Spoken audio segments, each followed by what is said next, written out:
네, 세 번째 라이브 픽입니다. 안일한 경찰의 대처 논란, 그리고 범죄자가 된 경찰과 관련된 소식입니다. 네, 세 분과 계속해서 이야기 이어가겠습니다. 네, 평론가님, 보면 네. 이 대학생들이 주한 미국 대사관의 대사관절을 월담을 해서 이제 기습 시위를 하다가 체포가 됐습니다. 이 대학생들 어떤 단체 소속입니까? 그러니까 이제 진보연합, 대학생 진보연합 소속의 이제 그 학생들인데요. 저는 이 학생들이 이제 대학생이잖아요. 대학이라는 곳이 뭡니까? 지성의 전당이잖아요.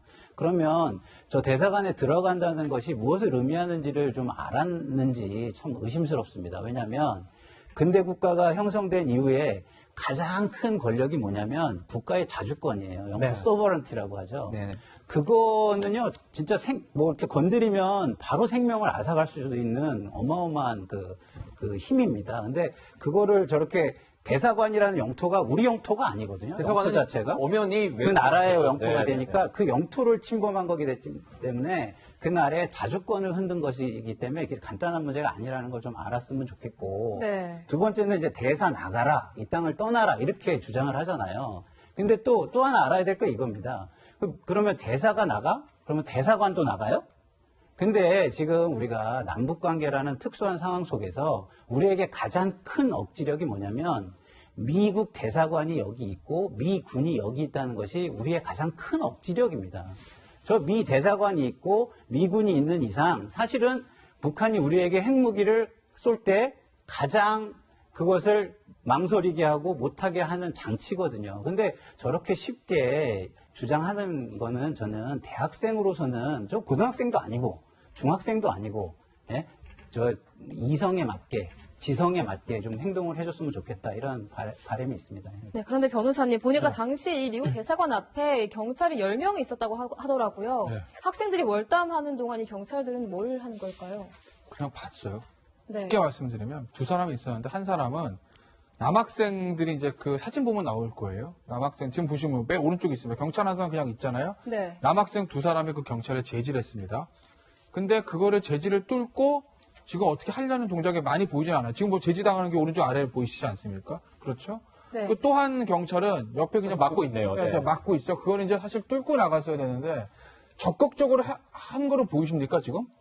왜냐면 저거 어떻게 경찰이 막아야 되잖아요. 저거 하라고 있는 거 아니겠어요? 저거 막으라고. 그런데 남자 학생들이 두 사람이 그 경찰에 막긴 하지만 그걸 뚫고 나가서 어떻게든지 제지하려는 동작이 적극적인 동작이 보이진 않아요.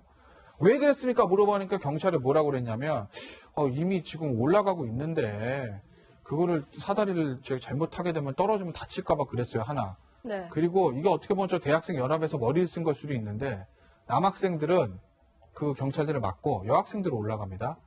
여학생들 잘못 끌어내리면 몸에 손이 닿으면 이것도 또 문제가 될 수 있죠. 또 다른 문제가 있을 수 있으니까 여경을 부르느라고 시간이 걸렸다는 거거든요. 네. 그래서 남대문 경찰서 관할에게 여경들이 와서 여경들을 투입해서 끌었는데 70분이 걸린 거예요. 경찰의 저 해명이 아주 납득이 안 되는 건 아닙니다. 다만 그렇다고 하더라도 저 화면이 사실 외교 문제거든요. 어떻게 보면 미국 측에서 봤을 때 한국의 폴리스는 뭐 하는 거야라는 얘기가 나올 수 있지 않겠어요? 지금 미국 대사관 측에서 지금 우리나라한테 외국 공간 경비 제대로 해줄 것을 촉구합니다. 영어는 urge라는 단어를 썼다는 거예요. 저는 외교 전문가는 아닙니다만 언론 보도를 보면 촉구한다는 그 urge는 동맹국한테 쓰는 단어는 아니라는 거잖아요. 적성국한테 야 니들 잘해? 안 그러면 우리 가만 안 있어? 라고 얘기할 때 쓰는 게 외교상에서 나오는 단어라는 거 아니겠습니까? 그런 단어가 지금 나왔다라는 걸 보면 이게 간단한 문제는 아닌 거죠. 위원님, 이 보면은 영상도 뭐 방금 김태현 변호사가 얘기했지만 당시에는 일부 매체가 가서 찍고 있었어요. 보니까 사진 촬영도 하고. 근데 경찰이 이제 뭐 정보과도 있고 하니까 이런 집회 시위 같은 거는 사전에 좀 이렇게 파악을 하지 않습니까? 이런 정보 기능도 좀 이렇게 제대로 역할을 못한 것 같습니다. 저는 아마 오래지 않아서 비슷한 그 사건이 또 한 번 있을 거라고 보고 그때도 아마 상황이 크게 달라질까? 거기에 대해서 조금 의문이 갑니다.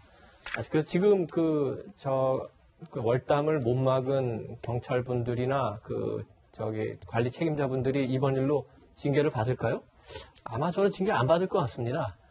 다음에 똑같은 일이 생겼는데 그럼 똑같은 상황이 벌어졌다고 해서 그분들이 징계 받을까요? 저는 그때도 받을 가능성이 그렇게 높지 않다고 봐요. 근데 만약에 아까 그 말씀하신 대로 사다리를 씌웠거나 아니면 강하게 압박을 해서 담을 못 넘어가게 하는 과정에서 어떤 사고가 일어났다면은 그 경찰관들이 처벌을 받았을까요?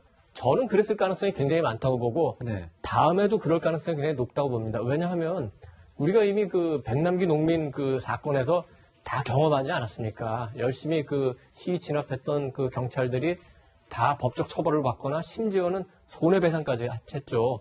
그런 걸 보면서 경찰들이 어쩔 수 없이 몸을 사리게 되는 겁니다. 그래서 굉장히 공권력이 굉장히 흔들리는 상황인데 그게 하나 굉장히 우려되는 면이 있고 또 하나는 한미 관계 관련해가지고 지금 미국하고 이란이 굉장히 사이가 안 좋죠. 미국이 가장 사이가 좋지 않은 나라 중에 하나가 이제 이란입니다만 네. 1979년에 이란의 대학생들이 테헤란에 있는 미국 대사관을 점거하는 사건이 있었습니다. 그걸로 두 나라가 단교도 하게 되고 지금까지 이렇게 갈등을 이어오는 거고 우리나라도 지금 2015년에 마크 리퍼트 대사가 괴한한테 습격당해서 얼굴을 흉기로 해치는 그런 아주 사건이 있지 않았습니까? 그 이후로 주한 미국 대사관 또는 대사관 관저 대사에 대한 경비가 굉장히 강화됐다고 알고 있었는데 이런 사건이 나니까 그게 그렇지 않았던 건가? 이런 여러 가지 의문들을 지금 낳게 만드는 지금 사건인 것 같습니다. 네. 제가 짧게 잠깐만 보태면요. 미국이란 나라가 테러 피해국입니다. 네. 9.11 사태도 있었고요. 그래가지고 이게 이렇게 학생들이 들어가는 것을 굉장히 예민하게 볼 수 있어요. 그럼 어떻게 되겠습니까? 미국은 총기 소유가 자유롭고 총기를 쓰는 것 자체가 방위권, 자기를 방어하는 데에서 정당한 수단인 나라예요. 근데 바로 그런 일이 벌어지지 않았다는 것은 무엇이냐? 한국과 미국이 우방국으로서의 신뢰가 있다라는 겁니다. 그것 때문에 굉장히 저 학생들한테는 지금 굉장히 다행인 겁니다. 그래서 다시 한번 제가 강조를 드리지만 반미가 중요한 게 아니라 지금은 우리가 용미, 미국을 잘 활용해서 극미, 미국을 극복하는 나라로 나가는 데까지 가는 것을 생각하는 게 더 좋은 일이다. 저는 네. 강조드리고 싶습니다. 네.